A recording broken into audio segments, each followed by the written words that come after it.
যেটা মমতা বন্দ্যোপাধ্যায় লন্ডন তো যেভাবে তৃণমূল আলপনা কেটে দিয়ে চলে গেছে, চুরির আলপনা, মানুষের জীবনটাকে নরককুণ্ড বানিয়ে দিয়েছে। কাউন্সিলররা জমির দালাল হয়ে ঘুরে বেড়াচ্ছে চারদিকে। এটা দুর্ভাগ্যজনক অবস্থা। আপনারা দেখছেন বাংলা ২৯৪ কেন্দ্র পরিক্রমা। শিবপুরে বিজেপির বাজি। জনপ্রিয় অভিনেতা এই এলাকারই ছেলে রুদ্রনীল জোর কদমে চালাচ্ছেন প্রচার।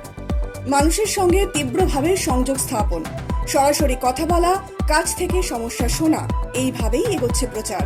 সঙ্গে আছে এলাকার মানুষের অভাব অভিযোগ শোনা। নিজেও বারংবার তুলে ধরছেন এই এলাকার বিভিন্ন অব্যবস্থার ছবি, যার মধ্যে অন্যতম নিকাশি ব্যবস্থা। এলাকার ছেলে হিসাবে মানুষের সমস্যাকেই সামনে আনছেন রুদ্রনীল ঘোষ।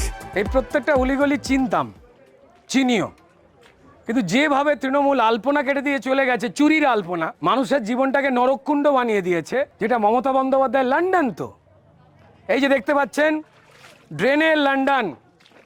মমতা বন্দ্যোপাধ্যায়ের আলালের দুলালেরা, কাউন্সিলররা, এমএলএরা ঝেড়ে ফাঁক করে দিয়ে পুরো ব্যবস্থাকে অকেজো করে দিয়ে ড্রেনের জল রাস্তায়, আর একটু বৃষ্টি হলেই ড্রেনের সেই জল মানুষের শোবার ঘরে, ঠাকুর ঘরে, রান্নাঘরে, রোগ, জীবাণু, মশা, মাছি। 2018 সাল থেকে হাওড়া কর্পোরেশন বন্ধ।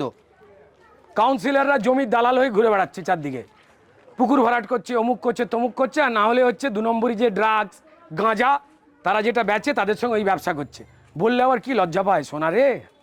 তো যাই হোক, এই হাল বানিয়ে রেখে দিয়েছে, দুর্ভাগ্যজনক।